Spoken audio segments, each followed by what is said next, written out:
Hello students और parents, मैं प्रिया Singh making doctors organisation की तरफ से आज हम विज़िट कर रहे हैं रशिया की इंगो स्टेट यूनिवर्सिटी। और मेरे साथ है मिस्टर सुधांशु जो फर्स्ट ईयर के प्रेसिडेंट हैं, तो और अपने अहमदाबाद से ही हैं। तो चलिए जानते हैं कि उनका जो भी यहाँ पे एजुकेशन का एक्सपीरियंस है वो कैसा रहा। तो प्लीज़ आप एक बार एक्सप्लेन करेंगे। Hello dear parents and students, myself Sudhanshu Pandey and I am the president of the first course. Right now I am going to share you my experience about my teaching department of my college and all the rules and regulations and everything about my college. So basically हमारे जो यहाँ पे पढ़ाई होती है, main medical subjects हमारे first year में होते हैं, वो एनाटॉमी होती है, हिस्टोलॉजी होती है और लिटिल बेट हमें बायोकेमिस्ट्री की भी नॉलेज दी जाती है। और मैं बात करूँ एनाटॉमी की, तो हमें एनाटॉमी में थ्योरी के साथ साथ प्रैक्टिकल नॉलेज पे ज़्यादा ध्यान दिया जाता है। You guys will not believe कि हमें यहाँ पे रियल बॉडी के साथ एक्सपेरिमेंट और वो प्रैक्टिकल्स कराए गए हैं। हम रियल बोन सेट लेके पढ़ते हैं और हम मोस्ट ऑफ टॉपिक एनाटॉमी में कवर करते हैं। एक टॉपिक होता है, फिर उसकी वाइवा होती है, तो ऐसे करके हमें वाइवा क्लियर करना होता है। तो इसके थ्रू क्या होता है, हमारे सारे टॉपिक्स क्लियर होते जाते हैं। फिर अगर मैं बात करूँ हिस्टोलॉजी की, तो हिस्टोलॉजी में भी जो मैम है वो स्लाइड्स एंड पीपीटी से पढ़ाती हैं। सारी जो पढ़ाई है एजुकेशन वो इंग्लिश में ही होती है, समझ में आता है। 1-on-1 डाउट सेशन भी होता है। डाउट हो कभी भी आप पूछो, टीचर को मैसेज करके पूछो, बहुत सिस्टमेटिक सब कुछ चलता है। तो यहाँ पे पढ़ाई की अगर मैं कंपेयर करूँ अदर यूनिवर्सिटीज़, तो ये पढ़ाई पे बहुत ध्यान देते हैं और रूल्स एंड रेगुलेशंस भी काफ़ी स्ट्रिक्टली यहाँ पे फॉलो किए जाते हैं। डिसिप्लिन यहाँ पे मेजर प्रायोरिटी है। अगर मैं अपनी बात करूँ तो मैं अपने ईयर के स्टूडेंट्स को डिसिप्लिन में रखना बहुत ज़्यादा प्रायोर रखता हूँ। मुझे बिल्कुल भी टॉलरेट नहीं है कि कोई भी स्टूडेंट फालतू में एब्सेंट हो क्लास में, क्लास को बंक करे या तो कुछ भी चीज़ करे। तो बाकी यही है, अच्छा है, मतलब सारी चीज़ें यहाँ पे अगर सही बोलूँ तो काफ़ी सही है। मेरा एक्सपीरियंस मैं ऑनेस्टली बता रहा हूँ तो काफ़ी बेटर एंड बेस्ट है। तो अभी जो स्टूडेंट्स ऐसा प्लान कर रहे हैं या उनके पेरेंट्स भी, बच्चों को अगर इंडिया में एडमिशन का सीट्स अवेलेबल नहीं है तो उनको अब्रॉड रशिया और उसमें भी इंगो स्टेट यूनिवर्सिटी जो है वो उन लोगों को चूज़ करनी चाहिए या नहीं करनी चाहिए, उनके पेरेंट्स को आप कोई मैसेज देना चाहते हैं? सी अगर मैं पेरेंट्स की बात करूँ तो मेरे नीट में इतने मार्क्स थे, अराउंड मेरे मार्क्स जो थे वो 580-600 थे, तो मुझे सीट बेसिकली मिल रही थी। बट मेरा ये था, मेरा अपना पर्सनल ड्रीम था कि मैं बाहर जाके पढ़ूंगा। तो एमडीओ में उमंग सर ने मुझे सजेस्ट किया था इंगो स्टेट के बारे में। मैंने ट्रस्ट किया, मैंने आके एडमिशन ले ली और अभी मैं proudly, I can say proudly कि मैंने काफ़ी अच्छी डिसीजन ली है। मैं यहाँ पे काफ़ी अच्छे और बेहतर तरीके से विदाउट बर्डन एंड प्रेशर पढ़ रहा हूँ। तो मैं पेरेंट्स को ये सजेस्ट करना चाहूँगा कि आप बेफिक्र हो कि अपने स्टूडेंट को यहाँ पे भेजें एमडीओ पे ट्रस्ट करके इंग्लिश स्टेट में। बाकी तो सब everything is verified, trust me. और इसके अलावा जैसे चलिए स्टडी तो अच्छी है, बट दूसरा एक पेरेंट्स का कंसर्न होता है कि भाई वहाँ पे फूड कैसा होगा, एकोमोडेशन कैसा है।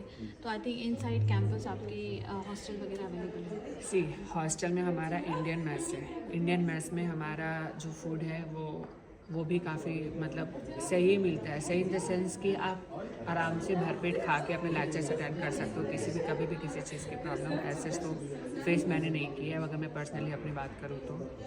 बाकी हमारी कैंटीन, हमारे कॉलेज के अंदर भी कैंटीन से अगर सपोज़ करो कि हमारे 2 लेक्चर के बीच में 10 मिनट्स का ब्रेक होता है, तो आप वो 10 मिनट के ब्रेक में आप हमारे कॉलेज के कैंटीन में भी जाके chocolate, snacks, biscuits, cake, truffles, T, ये सब कॉफ़ी ले सकते हो। और वेंडिंग मशीन भी हमारे कॉलेज में अवेलेबल है। तो खाने को लेके ये सीन है हमारे कॉलेज और हॉस्टल में। और इसके अलावा जैसे कुछ और पेरेंट्स का कंसर्न होता है कि भाई रशिया के अंदर अगर जो लोग भी प्लान करें तो इंग्लिश की फ़ीस वगैरह काफ़ी कम है। सो इसलिए पेरेंट्स का होता है कि भाई अगर फ़ीस कम है तो क्या वहाँ के एजुकेशन में लाइक कुछ कॉम्प्रोमाइज़ होगा, एजुकेशन अच्छा नहीं होगा। तो उसके लिए आपका अभी तक का एक्सपीरियंस कैसा रहा? सी मैंने तो सारी यूनिवर्सिटीज़ देखी नहीं है, बट मैं प्राउडली अपनी यूनिवर्सिटी के बारे में बोल सकता हूँ कि जो मेरे ईयर में मेरे टीचर्स जो मुझे मिले हैं, मैं अपना खुद का पर्सनल एक्सपीरियंस आपको शेयर कर रहा हूँ, बेस्ट है। टू बी ऑनेस्ट, मेरे एनाटॉमी के जो सर है वो अहमद सर हैं, उन्होंने काफ़ी सारे टॉपिक्स कवर करा दिया विथ वाइब। हमारे हिस्ट्री की मैम है, वो भी काफ़ी स्ट्रिक्टली पढ़ाती हैं, नॉलेजेबल। मतलब हम अगर बात करें तो यहाँ पे लेक्चर में अपने बुक से पढ़ाते हैं और हम जाके हम अपने घर पे BD चौरसिया या तो एटलास उन सब से पढ़ते हैं और फिर उसके बेसिस पर हम यहाँ पे आंसर करते हैं। और काफ़ी नॉलेजेबल है और इंग्लिश में पढ़ाते हैं कम्प्लीटली इनको। ऐसा नहीं है कि लैंग्वेज बैरियर भी आ गया तो नहीं, टीचर्स को इंग्लिश प्रॉपर आती है, हम इंग्लिश में पढ़ते हैं। तो बेसिकली फ़ीस का देखो, फ़ीस कम है आई नो, बट यहाँ पे पढ़ाई जितनी फ़ीस कम है ना उतनी ही अच्छी पढ़ाई है यहाँ पे। पढ़ाई के मामले में मैं बोलूँगा कि दिस यूनिवर्सिटी इज़ बेस्ट। और नेक्स्ट इसीलिए मैं अपने खुद के बहन को यहाँ पे लेके आने वाला हूँ नेक्स्ट ईयर। That's great. इसके अलावा जैसे थियरी पार्ट तो ओके है, बट उसके साथ साथ प्रैक्टिकल्स वगैरह भी आप लोगों को फर्स्ट ईयर से करवाए जाते हैं? हाँ, हमने प्रैक्टिकल एनाटॉमी में बताया, मैंने जैसे कि वीडियो में हमने एनाटॉमी में रियल ह्यूमन बॉडी पे मसल्स की स्टडी की थी, हमने उसके फेशिया रिमूव किए थे इंस्ट्रूमेंट से, सर की हेल्प से।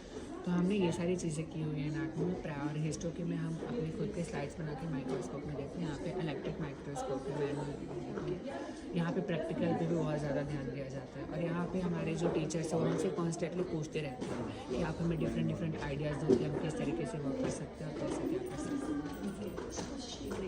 अब एजुकेशन, फूड, एकोमोडेशन सारी चीज़ें अच्छी हैं, बट इसके साथ साथ एक जब बात आती है कि भाई आपने जब एडमिशन लिया एमडीओ के थ्रू, तब से लेके अभी तक आपको एमडीओ का सपोर्ट किस तरीके से रहा उसमें? जब मैंने एडमिशन लिया था एमडीओ में तो तभी से लाइक सर ने जैसे बताया था तो मैंने सर के सारे प्रोसेस पे ट्रस्ट किया था, और उसका भी मुझे वो फूड भी मिल रहा है जिस तरीके से मैंने ब्लाइंडली ट्रस्ट किया था। इंग्लिश की भी मेरे को तब बहुत सारे नेगेटिव कमेंट्स दिए थे लोगों ने कि इंग्लिश ऐसा है वैसा है, बट मैंने ऐसा सोचा था कि सर ने बोला है, इतने कॉन्फिडेंस से बोला, इवन मेरे मार्क्स भी इतने अच्छे हैं, फिर भी सर ने मुझे बोला था कि तुम्हें जाना है तो तुम इंग्लिश सेलेक्ट कर सकते हो, तो मैंने एक रखा था। और अभी लिटरली बताऊँ तो सारी चीज़ें बहुत झूठी थी, लाइक यहाँ पे जो भी मुझे बताया गया था ऐसा यहाँ पे कुछ भी नहीं है। टू बी ऑनेस्ट, मैं अपनी पर्सनल एक्सपीरियंस आपको शेयर करूँ तो, और एमडीओ की सपोर्ट की बात करूँ तो लाइक अगर हमें कोई भी दिक्कत होती है, लाइक सपोर्ट अगर मेरा हेडेक, माइग्रेन का मुझे प्रॉब्लम तो हेडेक भी हो तो मैं कभी भी चाहूँ तो एमडीओ में कांटेक्ट कर सकता हूँ, किसी को, मयूर सर को या मैम आपको, उमंग सर को, लाइक किसी को भी। हमें ये बोल रखा है कि तुम कभी भी कांटेक्ट करो, कोई भी सपोर्ट चाहिए तो I think 24/7 as a parent हमें सपोर्ट एमडीओ का रहता है। अब लास्ट क्वेश्चन, जैसे आपने बोला कि लाइक आपके जो नीट में मार्क्स थे वो 550 प्लस थे, यस। सो जनरली स्टूडेंट्स का या पेरेंट्स के माइंड में ये होता है कि भाई जिनके लो स्कोर हैं वो लोग ही अब्रॉड चूज़ करते हैं, तो आपके इतने स्कोर आने के बाद भी आपने अब्रॉड का प्लान लाइक क्यों चूज़ किया? क्योंकि बेसिकली मैं बोलूँ तो मुझे पढ़ने के साथ साथ एक्सप्लोर भी करना बहुत पसंद है। मैं अपनी पर्सनल चीज़ बता रहा हूँ, तो मुझे एक्सप्लोर करना है और मुझे पढ़ना भी है और मुझे लाइक एक्सपीरियंस भी करना है। इसलिए मेरा पहले से माइंड सेट ये था कि मेरा स्कोर जो भी है, जितना भी है, मैं फ़ॉरेन में ही जाऊँगा पढ़ने के लिए।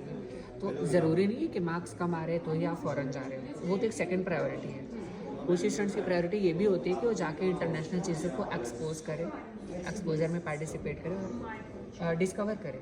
तो यहाँ पे मैं यहाँ की लैंग्वेज लोकल सीख के अपने काफ़ी सारे फ्रेंड्स बना रहा हूँ। तो थिंग इज़ दैट कि मुझे एक्सप्लोर करना बहुत पसंद है, इसलिए मैं यहाँ पे आया हूँ। मेरे को एडमिशन का दिक्कत नहीं थी।